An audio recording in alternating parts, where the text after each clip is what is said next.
Would you say this piece would be a digression, looking to the future? Yes. If you can put it that way. From his normal way of writing, does he then go on to write other pieces in quite conventional structures? Well, I think Britten is a wonderful example of someone who uses conventional forms, but does exactly with them what he likes. He is apparently not. This is not a constriction. He's not saying, "I will only write a sonata form movement, therefore I can't do this and that." Of course, the guy had colossal technique. He had the ability to apparently write very quickly, very lucidly, exactly what he wanted, always getting the right notes without having to, hammer away on the piano to find what he was looking for. He was incredibly professional like that. But I think he uses form. If you think about the other instrumental works, the string quartets, for instance, are, while not conventional, they all use recognisable structures, things that you can refer to the past, with the forms and the shapes, dance elements and so on. He's always doing that, but always in a kind of incredibly original way. I think he's a master as well of using very few notes to really create something amazing. Yeah. Now, from the performer's point of view, what was the piece like to learn, and what is it like to perform? Well, I've only performed it once so far, so I can't give too much information on that, although it is a very exciting piece to play. And essentially, I think you're given, as a soloist, you're given a great opportunity to sort of span a large narrative. You really feel as I was saying about the business of time, you really feel you're dealing with more than just a storytelling thing. You're narrating something, big events, and that's very exciting. You really feel swept along by a big wave in this piece that really takes you right from the beginning right through to the end. As to the actual writing, going back to Antonio Brosa, the man for whom it was really written in premiere, Brosa was a fantastic technician.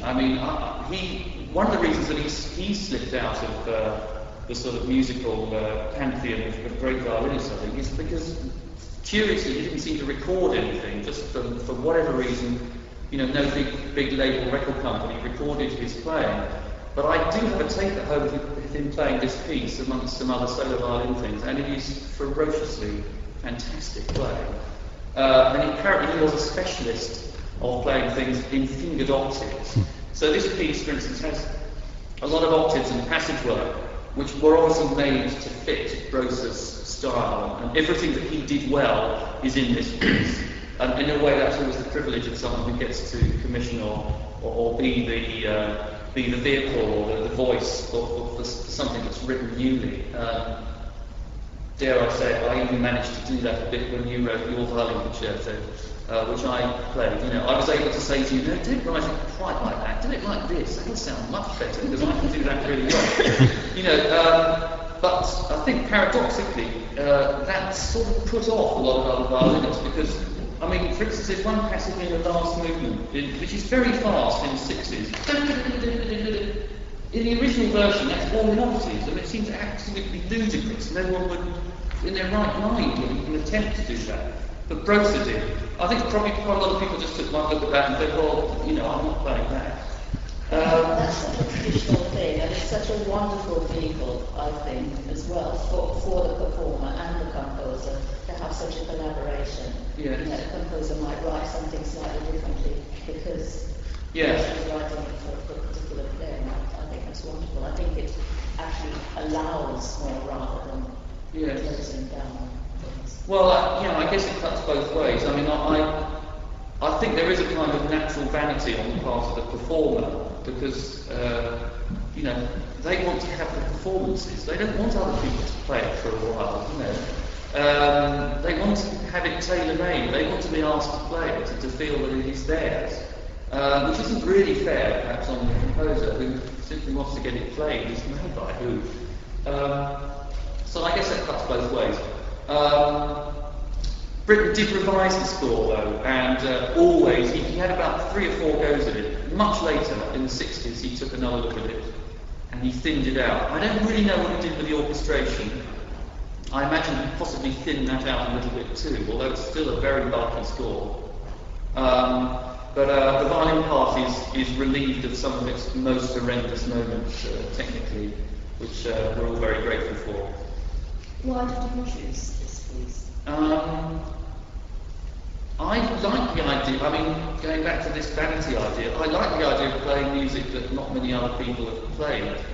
And certainly, Britten is such a huge figure in 20th century music. It seems to me extraordinary that this piece still gets so few performances. So I thought I saw an opportunity there, for one. Two, I felt, as soon as I heard the piece, and I remember listening to it, probably from the age of 13 or 14, on a record, and having a good sense about it. Also remembering that sort of weird place that you get to in the last movement, and thinking that this is a piece that does something that not many concertos do, and that is, it doesn't end with a grandstand finish. That's one thing this piece does not do. It doesn't let you do that. It ends quietly and uncertainly. So, maybe that's also put off some players. For very natural reasons, people are more uncomfortable with playing music like that because the audience's reaction, of which we're all terribly vulnerable towards, is very uncertain, and it's much more reassuring to have people jump up and clap and scream with a natural sort of exuberance. Exactly. But that's probably a challenge all on its own. Well, in a way, I think that's slightly attractive because I like going to these dark, difficult places.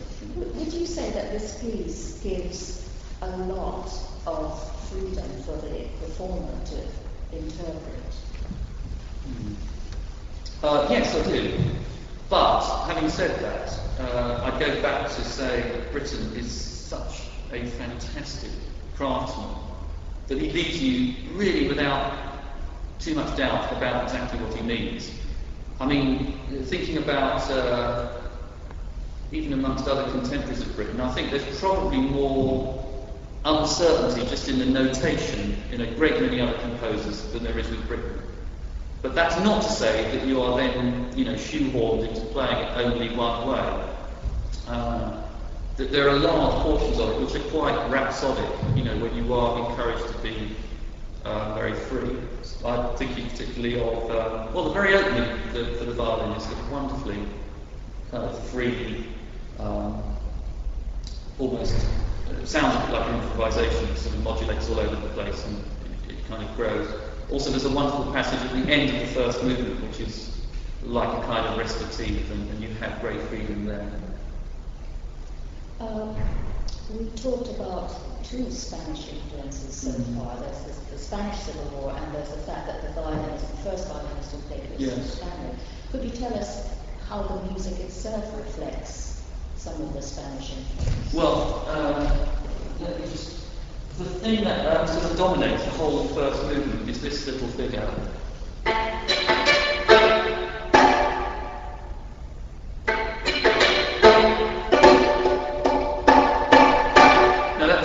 I get to play that when the tune comes around again in the first movement, but that rhythmic pattern goes right through the first movement and appears again in the cadenza. And, it's got a Spanish flavour, it has that kind of, and it's pizzicato as well when it comes in the violin. It has that. I don't want to overstress that. It's not a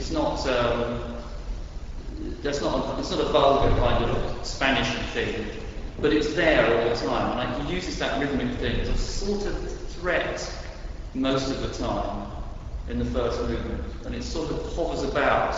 Even when it's not at the front of the action, you're aware that something is threatening all the time. Just one more question before we ask. Yes. Are there any other moments that might point to Spanishness? Not Spanishness, but other moments that might be looked out for especially? Yes. Actually, just about the Spanishness, before I left that, there's a wonderful moment at the end of the cadenza, which Some of you might know the Lalo Symphony Espagnole for violin orchestra. I'm sure, I don't know this, but I'm sure that Britten would have played that hundreds of times. Being a Spaniard, he probably would have been asked to play that piece more than any other. And there's not a quote, but something that sounds a little bit... That little that arpeggio is sort of quoting, nearly quoting that. And I think there's something nice and nostalgic about that. It's as if there's a sort of... There might have been a sort of private thing with Britten and Britten as well, because I'm sure Britten would have got his violin out and they would have discussed what to put into cadenza and stuff. So it may be a sort of little private thing there, but that's quite nice. But the other thing, one other thing I wanted to mention was Donald Mitchell again said, the orchestration of this piece is wonderful, isn't it? And it's a huge orchestra. But he said, there's that wonderful bit where the tuba has a solo, and there's this amazing bit where after the sort of middle section of the scherzo, the middle movement, the violin is sort of up in the stratosphere,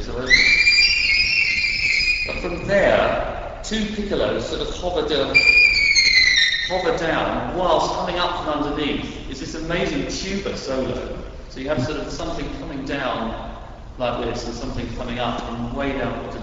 And Donald Mitchell said, well, the tuba for Britten became a real kind of a very significant instrumentation, because he said, I mean, I haven't really researched this, but he said the tuba for Britten always means, death, bad things, haunting. There's a big tuba moment in the Death in Venice. He mentioned a couple of other examples, which I can't remember now. But anyway, that's something else to look out for. Sure. Thank you very much, Mark. And if there are any questions from anyone, please feel free to ask them. Yes, could you tell me, I don't know Britten really very well, but can you tell me, did he play any instruments himself? Yes, he did. The question is, did Britten play any instruments himself? Britten was a fantastic pianist. I mean, he was a really wonderful pianist. But he actually loathed performing. I mean, he apparently would play... I mean, he played always fantastically, but apparently he used to get absolutely physically sick with nerves and fear and fright at the idea of playing. He was able throughout his life to play a bit, especially in the sort of comfy surroundings of Aldborough Festival, where he felt he was surrounded with friends and admirers.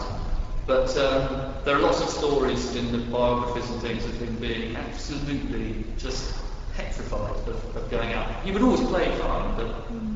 I just wondered if he was a violinist, whether he did learn the violin, and Andrew, am I right in saying that he recorded on the viola that one piece where the viola just plays the bottom of the C string? But apparently even then he got terribly worried because he got the shakes during the recording and the place. So yes, he was a fantastic musician, but he didn't enjoy performing.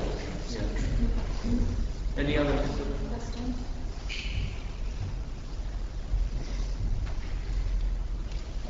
No. Okay, well, thank you all very much, and thank you, Tom. Yeah. Just to finish off, it's been a tremendous privilege to get to do this piece. A, it's not an easy piece to budget because it's a huge orchestra, percussion, tubas, and everything. And B, being an unknown piece, it's difficult to program, persuade people that yes, people will enjoy it, they will come to the concert. So this is a great opportunity for me. Thank you very much to the orchestra for giving me that opportunity, and for Andrew for agreeing to collaborate with us. I hope you enjoy it too.